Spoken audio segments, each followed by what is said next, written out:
How come jobs that barely pay you anything, the managers talk to you crazy and they treat you the worst? But the jobs where you be making like six figures and barely even have to lift a finger, everybody's super nice and understanding and accommodating to one another. Because I've been on both sides of the spectrum. So it's like, I feel like if you're going to be rude to me, you should at least pay me more. Like add that in as compensation since I got to put up with emotional distress. You don't make enough money. Yeah, I said it. Because if you were managing what you make, we wouldn't be having this conversation. Your money hits, then you pay the bills, then the rest just kind of goes to food, Amazon, random stuff, subscriptions you forgot about. And by the end of the month, you're like, yeah, I need to make more. But hold on. Did you even tell your money where to go? Did you decide what comes first? Savings, debt, investing? Or did everything just happen in whatever order it felt urgent? Because that's not an income problem, that's a management problem. And if your paycheck comes in and you don't tell it where to go, it will control you. So, no, you don't make enough. Because until you manage what you have, no amount will feel like enough. Yeah, so I don't be getting up here telling my business how I used to, but I want to share with y'all kind of what's been going on with my life within the past month. So I quit my job about 2, maybe 3 weeks ago. But granted, I only was there for like 8 months, y'all. I only was at the shop for like 8 months before I left my other job, which I was there for like 2 years, 2.5 years. But I ended up quitting my job like 3 weeks ago, like fuck it, just on the limb. On a Quit my limb. job because a big fat greasy hoe had me all the way messed up, y'all. And the girl mama and cousins and them worked at the job, so I already knew, like, I know me and I know I'm gonna be in jail or hell, bitch, jail or hell. It ain't no in between for me. So I just quit. I was like, fuck it. The girl ended up, we're not even gonna get into the story, but I ended up quitting. Like, fuck that job, fuck that shit, because she was there longer than me. So I felt like the bitch had more like senior. Whenever some people come online to tell a story and then they begin to start getting in the story, but then they stop midway through and say, I'm not even going to get into it. Usually that's because they were part of the problem as well. So, and based off her demeanor, I wouldn't be surprised. And she said it happened at her previous job too. But let's see what she will tell us. Seniority of me. She was like there, for 2 years or whatever. So I'm like, fuck that shit. Let that bitch have that shit. So anyway, long story short, yeah, I'm on the way to my new job. Bitch got her a new job. Well, I'm not a bitch, but I got me a new job, and I'm making a couple of dollars more. Not much, maybe like $2 or $3, but I'm making more. Like, bitch, you see, like, you just gotta trust me. I'm not gonna say I trust in myself and I trust in my spirit guides to Well, that's lead me good. to where the fuck I need to go. Nobody else. So yeah. Um, and I'm just happy. I just woke up this morning. I'm very happy. I'm very grateful. And I knew when I quit my job that I was gonna get another job. Like I had faith automatically. When I quit, the moment I quit my job, I already knew, like, bitch, fuck that shit, gonna get you another job. And that's how I was with my job before this job that I just quit. Like, bitch, I quit my job, ended up getting another job, making $5 more. And now I just quit that job and I'm about to be making $2 to $3 more. I ain't gonna tell you if it's the 2 or 3 because it ain't y'all business. Because my old coworkers, they know how much I was making. So yeah. Um, Happy Wednesday, y'all. Happy hump day. If you don't believe in your motherfucking self, well, who will? Like, so just have faith No, and no, know no, that no, no. everything happens for a reason. And let me stop driving. I be like that TikTok lady. It hits somebody. Not even trying to be funny for real. Yo, and I ain't gonna lie. Y'all, before we get into it, if you could like the video, I greatly appreciate it. Only takes a second and it actually helps out more than you know. And also, if you could hype. Now, no, no, no. Don't try to pass that on to other people. Listen, that is an individual thing. I respect it because she took ownership and she said, well, I believe in myself and I know what I'm going to do. And it looks like she did it. She pulled it off because I have that type of faith in myself too. But that doesn't mean that I'm just going to make dumb decisions and just quit my job before I have another one. I still wouldn't do that, even though I have faith in myself. Because if you have faith in yourself, then what? Why not just get the job while you have another job? While you still have the job, it should happen then. And then things should be very lax at work because you already know that you're about to have something coming down the pipeline. So it really shouldn't matter how they're treating you at that point because you know what's coming ultimately. But I respect that if she's saying, "Hey, I know what I'm capable of," and so that gives me an extra degree of safety, freedom, and just peace within me. But it didn't really seem like she was at peace. It seemed like it might have just been, it might have just worked out. And she also may be under the misconception that because in the past, when she's left the job, she's moved up, that's just all that's always going to be the thing, and that there's no risk of the alternative happening, which is you could also leave the job and then wind up getting another job making less in a worse situation.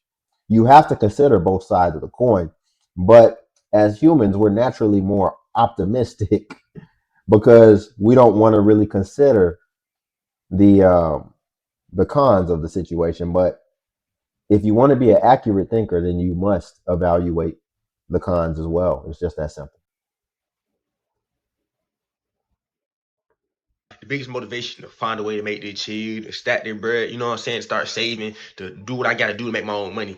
Is ain't no way we working for $12 an hour, 13, 14, 15, anything under $20 an hour. Like, Swing, that's not even lunch for real. Oh no. Imagine you spend an hour at work, and then out of that hour, some of that goes to your lunch, and then out of that, some of that also goes to your gas money or your Uber or this stuff like that. Like, twin, we need to stack that cheese. You know what I'm saying? Like, it's really so many different ways to make $20 in an hour at home or being productive on your own. Why are we working in the system? Why can't we make that cheese in 10 minutes? Why are we not doing something to make that cheese in 30 minutes? Why are we not doing something to make it quicker than that? You know what I'm saying? Make your own way to make $40 an hour. You know what I'm saying? Get what you got to get Oh done no. and start everything just gonna flow. So I've noticed. Let's go back to that. Watch this. It's really so many different ways to make $20 in an hour at home or being productive on your own. Watch this. Why are we working in the system? Why can't we make that Wait, cheese here it in comes. 10 minutes? Why are we Here it not comes. doing something to make that cheese in 30 minutes? Why are we not doing something Wait to make for it. it quicker than that? You know what I'm saying? There it Make your goes. own way to make $40 an Watch hour. this. You know what I'm saying? Get what you got to get done and start everything just gonna flow. You know what I'm saying? You know what I'm saying? The whole time he was talking, I'm like, man, he's about to make a real big mistake in his life. Because I've been there. And ultimately, the mistake I'm talking about is he don't even realize by him continuing to talk like that, which is absolutely a trained behavior that he's picking up, and he's intentionally trying to talk like that so he could be relatable with his friends. But he's going to build the habit of talking like that, and it's going to be very hard to stray away from it. And he's going to ultimately get stuck like that. And it's going to be a lot of work to be able to undo that. And I had to deal with that same situation because it's funny, man. Like growing up in the black community, it's like people will discourage you to do all the right things, and then they'll start encouraging you to do all the wrong things that's ultimately going to be wrong for you long term. And if you talk proper, if you talk correctly, then they'll disincentivize you from doing that and say that you talk white. That's the thing to basically, if you didn't know, that's the thing to where it's like a shame thing where they basically get you to stop talking like that and no talk more like us. And then you'll get stuck like that. And then it'll be a lot of work to be able to get yourself back into talking regular proper English because actually I have a philosophy to where I think most kids actually know how to talk because the way that media is and TV, I don't care what it is. I don't care if you watch your Family Guy, you're going to naturally pick up a nice little vocabulary and you're going to naturally pick up the right cadence of how to talk. But then in our community, we then get discouraged from that. And so then it becomes untrained from us because in school, then we start trying to talk to sound like relatable and I guess to sound cool.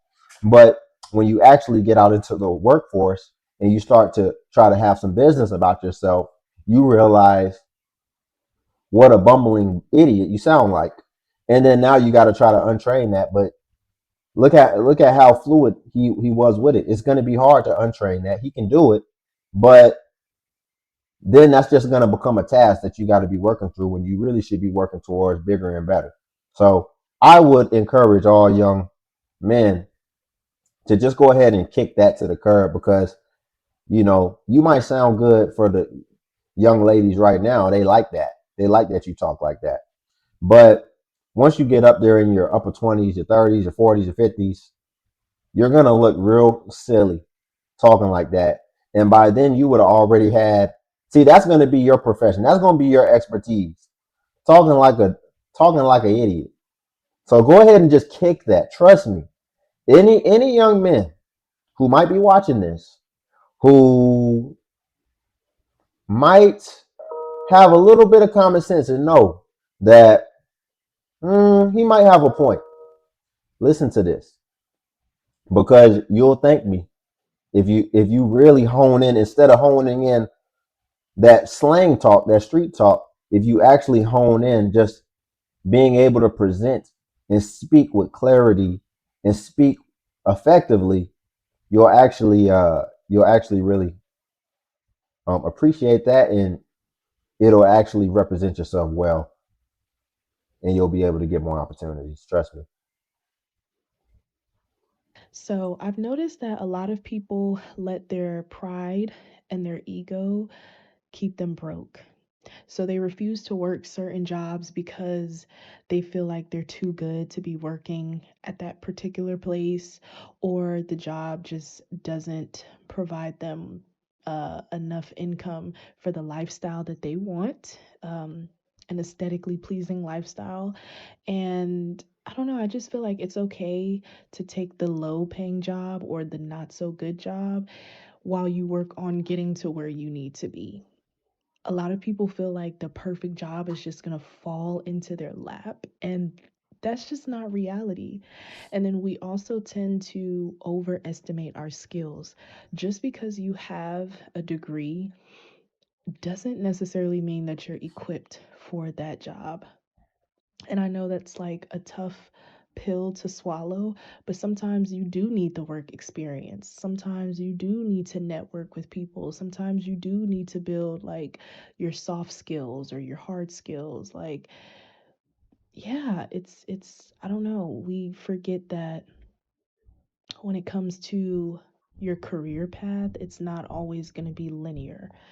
And it's okay to take on some other jobs and work some extra shifts at these not so glamorous places in the meantime. Like, it's okay to build, it's okay to grind it out for a while. I think we're just so entitled. That's the word. We're just so entitled. We feel like everything needs to just fall in our laps, and we need to get the job, the perfect job that we want, and it's just not reality. It's Hmm. not. As we're watching the US economy take a very sharp nosedive, I would just like to go over a few things that have bothered me over the years, just living here and experiencing this system as a young adult. Fun fact, I just lost my job 2 weeks ago. Now, I would be considered one of the lucky ones because I'm actually You getting know what's interviewed. crazy, man? This happens a lot. People go through something personally that affects them, that puts them in a state of urgency, in a state of emergency, and then all of a sudden they proclaim that it's a systemic thing, and oh, everything is just wrong, and just because something happened to you 2 weeks ago, everything was just fine. But once you get laid off from your job, now all of a sudden, oh, this country is so unfair and all this. Because her caption says, you probably can't see it from a mobile device, but it says it's not just you, everyone is struggling. No, they're not. Not everybody's struggling. There's a lot of people struggling. Don't get me wrong, but I think it seems like a lot of people struggling because what happened was everyone wasn't struggling, and they were getting government assistance, and they were getting benefits, and they were getting help that was going to last forever.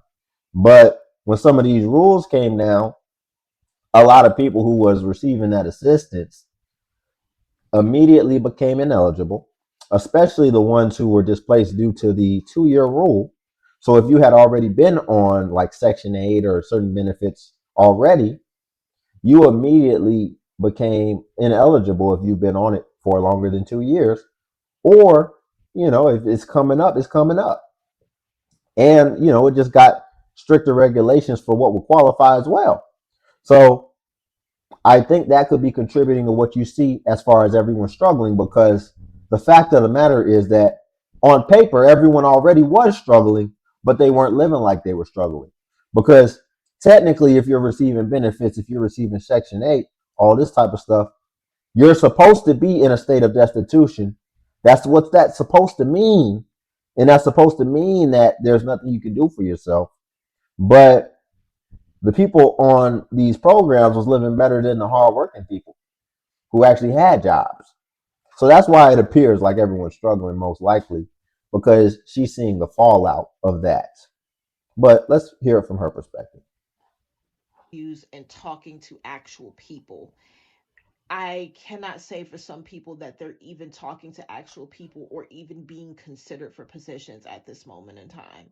So, in that aspect, I am luckier than most. And as a person who is unmarried in this economy and doesn't have any kids, it's 10 times harder for you to get Hmm. support from any sort of state assistance because you are single and you don't have any kids. Unemployment system is also fucked because these states.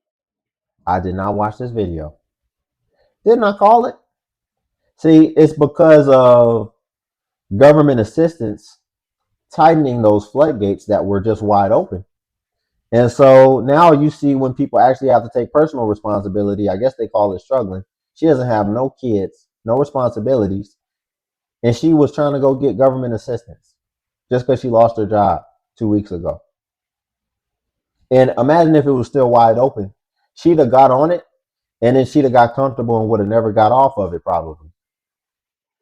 Really determine what they feel is a quote good cause behind you leaving that job. So, for example, being in a toxic work environment is just not enough to prove that you weren't willing and able, quote unquote, to do that job.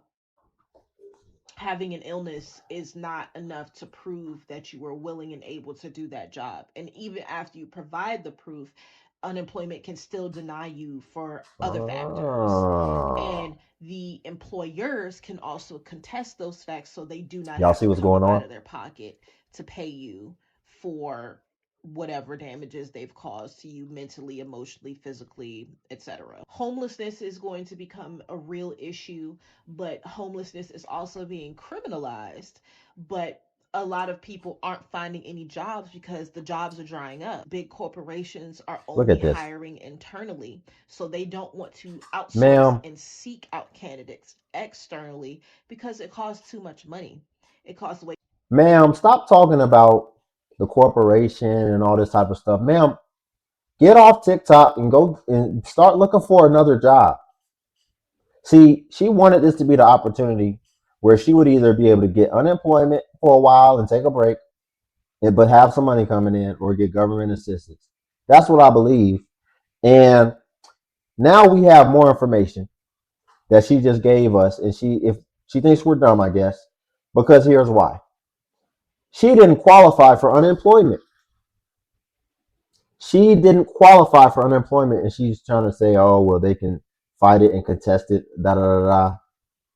So, were you laid off, or were you fired, or did you quit? Because now it's starting to seem like this was more so a you problem, and not like you just got laid off like a lot of other people. Because if you had got laid off, you could get unemployment. So there's more to this story that she's not telling us, is what it ultimately is.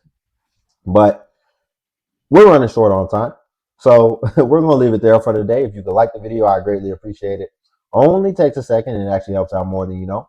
And also, if you could hype the video, hype is a new feature that YouTube offers where it helps smaller content creators like myself. And basically, when you hype, it actually pushes us to the extent that it pushes the larger content creators. So you just press the hype button, then it shows the points. And since I am a smaller content creator, we actually get more points per hype. And then also Patreon's link below if you want to see self-improvement content as well. But until then, I'll catch you in the next video.